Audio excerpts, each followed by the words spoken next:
ComC is your home for buying, selling, and flipping all the hottest trading cards. Their consignment marketplace is home to over 27 million cards across all sports, genres, and eras. With a ComC account, you can purchase cards from different sellers over time and ship them home together later, or immediately reprice them for sale on the ComC marketplace. To stay updated with ComC, please follow them on social media at CheckOutMyCards, one word, on Facebook, Instagram, and Twitter. To learn about offers, promotions, and more at ComC, please visit blog.comc.com.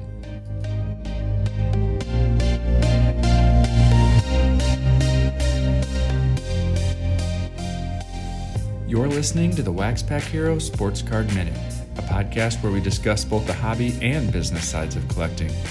I'm your host, Mike Sommer, and I want to help you buy, sell, and trade your way into a collection you'll love.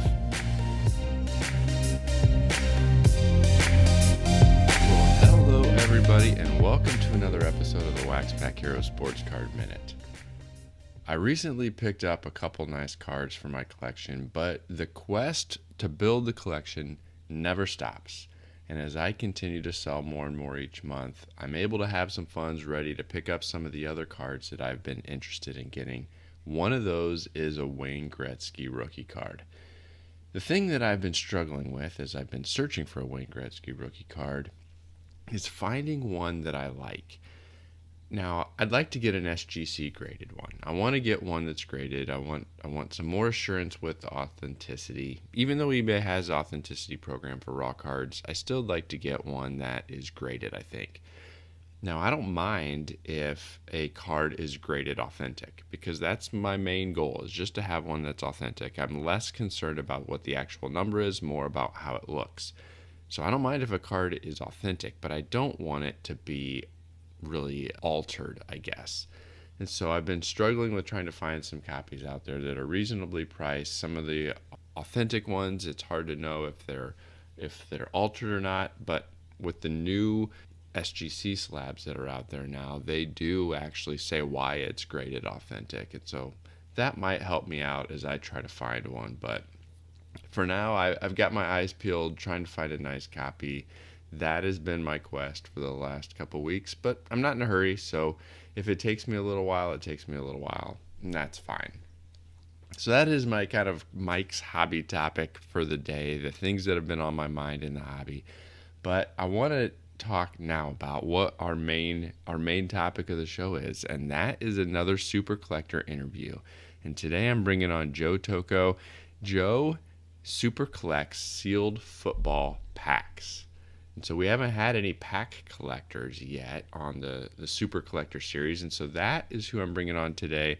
I met Joe at my local LCS. He came in on one of our show days and was starting to pick out some football packs and started telling me about his collection, and I said, man, this would be a great addition for the super collector series. So Joe, would you want to come on? And he said yes. And so Joe Tocco is going to be who our guest is today. But speaking of packs, a place that you can buy some packs is Underdog Collectibles, the online shop run by collectors for collectors that breaks new product almost 7 days a week now across YouTube, Facebook, and Loop, the app. You can also check out their brick and mortar shop in Knoxville, Tennessee to see their full selection of wax, singles, supplies, and about everything else you need. You can even watch some of those breaks live there in the shop. They're also an approved group submitter to SGC, so if you've got some cards you'd like to submit through them, you can learn the details about that at udogcollect.com. And when you check them out, tell them WaxPackHero sent you. Well, today we're going to continue our Super Collector series, and I am bringing on a guest. Joe Tocco is joining me to talk about his super collection of sealed football packs. Joe and I first met when he came into the shop a few months ago, and he was picking out some junk wax era football packs, and he told me about his collection, and I thought it would fit nicely with the Super Collector series that we've been doing. So Joe, welcome to the show. Thanks, Mike. So tell me about this story behind your collection. What got you started? Sure. So I started collecting as a kid in the 80s, like a lot of us. And I grew up in Cleveland, and my family's from Detroit. So, we had the Indians and the Browns and the Cavs, and then we were Red Wings fans. So really I collected the four major sports growing up, in addition to like Garbage Pail Kids and stuff like that. And I've always been, as a collector, I've always been a completist. I've always tried to build sets. So I continued to do that, as a kid throughout the 80s. And then the first real big boom happened there in the late 90s with the explosion of different sets and multiple series and things like that. And around 91, with a new set coming out in one of the sports every week, it was becoming impossible to build sets. So I decided, well, if I can't build a set of everything, I'm at least going to get one pack of everything, because then I might have every card, right? So I started kind of casually doing that in the 90s. And then, the first bust happened around 93, and pretty much everyone stopped collecting, but I did. I kept collecting. And through that time, my goal was to just get one pack of everything, every sport, and every non-sport that I came across, hobby, retail, jumbo, wax, cello, rack, every one of everything. And I kept doing that into the late 90s. And then it was getting even crazier. And I really had to focus more. I couldn't keep up on every sport. And football has always been my passion. So I centered in on football starting in like 97. Still buying one pack of everything. When I graduated college and had a little bit of money, I started buying two packs of everything, and I would open one and keep the other one sealed. Okay. And I'd occasionally buy a box, but mostly that's what I did. I just go to my local card shop every week, and whatever was new, I'd buy two packs. So I did that up until about when my first son was born in 2007, and took a long break from the hobby from 2007 to 2017. In the early 2000s, I had, when I was working, my wife was working. Before we had kids, I had a little bit of disposable income, so I went back and started buying some vintage packs. There were a couple really reputable dealers at the time I'd buy from that aren't around anymore, but no one was certifying them or slabbing them until Global came along, GAI, and they started authenticating and slabbing packs. So I sent a lot of my packs to them, and then I started buying their packs. And they went by the wayside. Now PSA is doing the same. So majority of my most valuable and rare and potential to be resealed collection is now slabbed, either GAI or PSA. So you started pretty broad and then gradually narrowed it down to focusing on football. What is the oldest pack that you have? The oldest pack, I'll show you if you can see it on my shoulder. So this is 1950 Topps felt pack. So like a lot of the packs back then, a piece of gum and one card. It's kind of hard to see, but can you see that? Yep. All right. Great. Very cool. There's not the potential for like a huge pull from this. Really, when you're going back to packs this old, you're paying for the rarity of the unopened product. There's the Joe Paterno in this pack, but in the set. I bought this one just recently from a memory lane auction, and to date, I just double checked this morning. Today, it's the only one that PSA has authenticated. So there are some older packs out there I'd love to have. They're just, there's one or two, and they're super rare. Like 1933 Sport Kings, PSA is like one of them. 48 Leaf and Bowman. There's one or two here and there. They're just super rare, and when they come up, they go for the price of a car. So those are probably not in the cards for me, but yeah, that's my oldest pack. That's pretty cool. Now, when you started to consolidate, this is always something that I think a lot of people have to think through, right? It is not uncommon for us collectors to have our collection somewhat evolve over time. But the key thing that sticks with a lot of people, or they really stumble over, is, okay, I know I'm going to pivot my collection, or I'm going to pivot my focus, but what do I do with everything else that I had up to that point? Yeah. So when you made that switch to focus on football, did you keep all of the other packs that you were getting from other sports and the sets that you had been putting together over time? Or did you kind of offload those to get some funds to be able to put towards your new primary focus? Yeah, good question. My goal has been to simplify, to liquidate, and to get funds to focus, but I can never quite bring myself to sell things. Hmm. I'm sure you see this a lot. I've only ever sold a few cards in my life. I have cards in my basement from the first wax packs I opened in 1980. I can't bring myself to get rid of them, even though I know there are things I don't really want that don't fit into my current collecting goals, and it would free up money to get things that do fit into my goals. If I sold them, I wouldn't have them anymore. So I can't bring myself to do it. So I have almost everything that I've ever had. Okay, that is not uncommon to hear. I know. There's for us collectors, there's once we've got an attachment to it, even if our focus changes, it is very difficult for us to get rid of those things that we've got a connection to. It You is. talked about your collecting goals, and I wanted to spend a couple minutes talking about what that goal really is, and I want to take it from a couple different angles because there was one thing in the 80s when we had two, maybe three different sets to track down, and each of those sets might have had a couple different packaging formats, right? Yeah. But it's a whole different ball game today. We've got Panini putting out football products, and there's like 30 to 40 different products that come out, and some of those have retail configurations and hobby configurations. So how do you approach the modern releases with there being so many different releases each year, and some of those being a single box with a single pack that's Right. five, six, $800 just for that one product? How do you approach the modern releases as it fits into your goals? Yeah. Good question. So I around 2003, I believe it was the first Ultimate Collection football, and then 2005 was the first Exquisite football. And that's when the lines started to kind of blur between pack and box, right? And like you said, sometimes boxes now have one pack, National Treasures and Immaculate, things like that. I just stay away from those. Okay. And I mostly stay away from modern completely these days, for two reasons.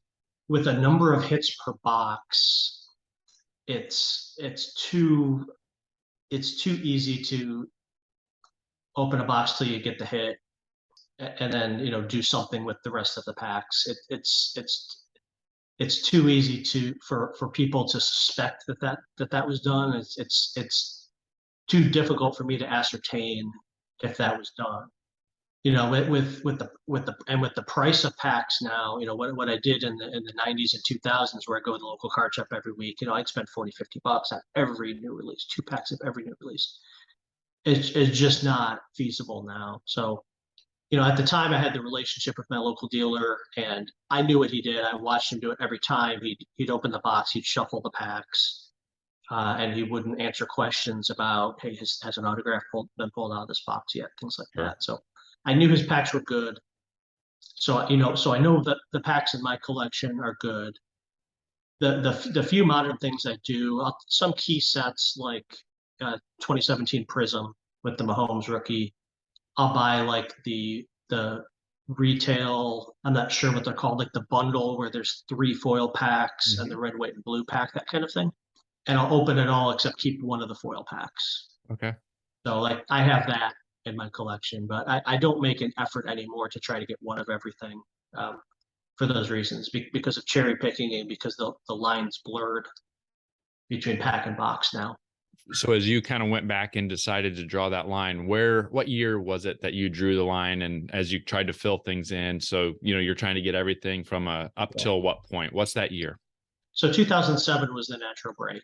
Okay. Is that's when I took the long break from the hobby, when we started having kids. Not because of what kind of cards were released at that time or anything like that, but I'm really trying to complete every set, every pack, every configuration up through 2007. And I'm also kind of as a companion. Another project I'm working on is a Topps football set run from 48, the first college football cards that were in the Topps Magic packs, along with all the non-sports and other sports. And then, the 50 felt backs, the 51 Topps Magic, the 55 All American, and then the NFL sets from 56 to 2015 when they lost their license. Some of those were not NFL. I think from 64 through 67, they were AFL before the merger, and Philadelphia had the NFL license. But the NFL and AFL packs from 48 to 2015, again, kind of as companions to my set run. That's really my focus right now. One of the other things I wanted to hit on based on what you had said is your source for research, right? Education is such a key component of all of us in our collecting journeys, whether it's trying to track down different cards that are available, all the different obscure oddball sets and that type of thing. But with your goal and with your focus, there's got to be some good research sites out there to even let you know what configurations exist for each set that you're going after and each pack that you're going after. What do you use to identify what different configurations even exist for those older packs and older sets? Sure, good question. I wish there was one book that just had all of it, but there's not. And actually, that's kind of the fun of it. There are a few resources. Mark Murphy, who was known as the baseball card kid, it was kind of the leading unopened dealer about 20 years ago, put out a book, and I had pictures and listings of the configurations and prices that are extremely out of date, like 1/100th of what they would go for these days, that kind of thing. That's a good start for vintage packs, just to understand what's out there and what they look like. The PSA forums are pretty good. The Collectors Universe forums. There's a good subset where there's a community of unopened pack collectors there. There's a vintage wax Facebook group that's pretty good. It's more focused on buying and selling, but you can see what's out there that way. The Baseball Card Exchange website, bbce.com, for vintage stuff. Even if you're not buying, if you just want to look, he's got scans of everything. You can see what's out there. For in the 90s and early 2000s, when I was trying to get every configuration, I subscribed to Beckett Football and Sports Collectors Digest, and they would have the previews of each upcoming set. Mm-hmm. So that was a resource. I kind of make checklists based on that, and going to shows and watching eBay just to see what's out there.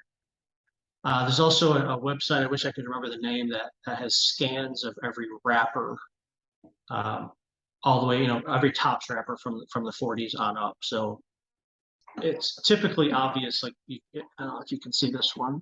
I know your listeners can't see it, but this is a penny pack from 59 Topps, and it's obvious looking at it. It says 1 cent on it, so that one's a penny pack versus a full wax pack like this 80 Topps has 15 cards in it. So Sure. I'm sure that's not a lot of help, but it's there's not one single resource I'm aware of that you can go to find all the information. I think that's a good start, though, right? It gives people, if they are interested in starting to track a few of those things down, a place to go, a place to get started with. And sometimes not having that one source gets a little bit frustrating, but it also adds to the challenge and the fun of the hunt, right? And so, it does. but I appreciate you sharing a little bit about some of the sources that you use, because I think that will be helpful if people are interested. You also touched on wrappers, and that was one of the other questions I had for you. There continues to be a market and a growing interest in going back and getting some of the old empty display boxes and wax wrappers. And I was wondering if that was a part of your collection as well. Do you go after any of those boxes and wrappers, even if they're empty? I do, kind of as a side project. If I see something I think is cool. Okay. It's not a major focus, but you come to appreciate. I'll show you I'll show you another one. This is 52 Bowman. It's a penny pack, so there's 52 Bowman small. There's one card in there, and it's going to be a wax stain. It's going to have a gum stain. So whatever the card is, you're not buying the pack for the card at that point. You're buying it again for the rarity of the product, and you start to appreciate the design and the art of just the wrapper and the pack, and that translates really well to wrappers and empty boxes too. Um, Ultimately, I'd like to have a more comprehensive display of things like that. Right now, again, I just pick them up as I think they're cool. I bought a 1935 National Chickle wrapper because I know I'm never going to own a pack. Mm-hmm. I don't even know if there are any out there. PSA's never graded any. GAI never made their population report public, even when they were in business, so I don't know about them. And for something like that, there's no way at this point I would buy something raw. There's just too much, possibility of resealing. So I know unless lightning strikes, I'll never own a pack of that. So in that case, I'll buy the wrapper. Last thing that I want to hit on here today, you talked about some of the cool pieces. You've talked about kind of where you draw the line. You talked about your primary focus here with the packs, but what would you say is kind of your ultimate collecting goal? I have a lot of them, Mike. We're focusing on my open packs. I touched on my, the Topps set run. I've also got some PSA registry sets. Focusing even more. I start with every product. I go to the four major sports. I go to just football. Going even further down, I'm kind of a running back specialist. So I've got a decent collection of the rookie cards of all the 10,000-yard rushers, that kind of thing. I'm working on all the Hall of Fame rookie cards, the 273 or however many people now. And I'd also like to get a comprehensive pre-war run. I've got the very first football card, the 1888 N162 Beecher. But then there's the 1894 Mayo cut plug set. There's the National Chickle. There's a few other minor sets. There's football players in 33 Sport Kings, things like that. There's not a whole lot of cards, football cards pre-war. It's actually possible to put together a comprehensive run of pre-war. So, okay, so to answer your question, my ultimate goal, my ultimate collecting goal. So comprehensive pre-war football, Topps football set run, and high-grade rookie cards of every Hall of Famer. All How's right. that? Is that modest enough? That's great. In addition to your run of football packs. And the companion football packs, yeah, to go with the sets. Yep. Is there any, I know you had touched on a couple of those very hard to find football packs that may or may not even exist, right? Yeah. But from the things that are reasonable and there is enough supply that you could track one down, is there any pack that you've want to get and add to your collection that you've just not been able to track down, just in case anybody out there listening might have one laying around that they're willing to move? Is there any kind of pack that has been eluding your collection? There of the things that I know exist and want and don't have, the barrier hasn't been finding it. The barrier's been affording it. Okay. So I guess the number one thing on my wish list right now would be 55 Topps All-American nickel pack. The wax pack, not the cello or the penny pack. They're out there. They come up on Robert Edward and Heritage and some of the other major auction sites occasionally. They're just out of my price range. I did. This is not what you asked, but I'll tell you the story anyway. So I talked about the PSA forums. There was an unopened collector who was working on a run of Topps baseball rack packs, and clearly had put a lot of effort into this. Clearly was a pure collector. Had nice pictures and scans, had them nicely organized and everything. and had a big hole in his collection, which just happened to be 96 Series 2 Topps baseball. And he said, I've never seen one. I don't even know if they made rack packs for that series. So I went and looked in my box, and I had one. And I looked, and there's no one in that set. I mean, there's no one that you can pull that that it would make it a rare or valuable thing. So I just sent it to him. It's if I was going to sell it, it would be $3 or $4 or $5 or something. So Yep. why bother? Help out a fellow collector. But there's nothing like that in my run that I just is cheap. I know is out there and just haven't been able to find one. There's nothing I could think of offhand. Okay. That's good to know. I always just like to throw it out there just in Yeah. case, just in case. Last thing is there anything out there that somebody can go and see your collection? Do you post things on any social media or anything like that where people can kind of follow along with your collection or not? No, I That's don't one have. thing I don't really know about you, that if you've Yeah. got anything out there or not, since we met locally. No, I don't do anything like that. I Okay. just yeah. I just have them in my boxes at home. All right. Well, thank you so much for coming on today and sharing a little bit about your collection. I think, like I said, that is a more unique piece or a more unique focus that we just haven't had a chance to talk about on the show. And so I appreciate your willingness to come on and talk about your football pack collection. Sure thing, Mike. Thanks for having me on. It was fun. Like the athletes we admire, the Sports Card Shop is changing the game. We're not launching threes, bombing drives, or hitting dingers, but we have built a unique gathering spot for all collectors to trade cards, talk sports, play games, and watch their favorite athletes on the big screens. Yes, we've partnered with Panini, Upper Deck, Leaf, Topps, Fanatics, Pokemon, and others to bring you all the latest in sealed wax and singles. But the Sports Card Shop in New Buffalo, Michigan is much, much more. Our recent expansion brings collectible sneakers, Hot Wheels, and more sports and entertainment memorabilia into the mix. Our new Collector's Cave game room is the perfect place to throw a rip party, bring friends, rip packs, trade cards, play billiards, ping pong, shuffleboard, classic arcade, and Xbox games, all while watching your favorite sport on TV. Visit us at thesportscardshop.com. Follow us on social @_sportscardshop, or better yet, visit us in person to learn about special events, party packages, new products, and everything we're doing for you. The Sports Card Shop, connecting people, sports, and the hobby around the world. Well, Joe has some ambitious collecting goals, from his sealed pack collection to his pre-war football run to his Topps complete set run. He's got a lot of things that he wants to track down, and I wish him well as he continues to do that.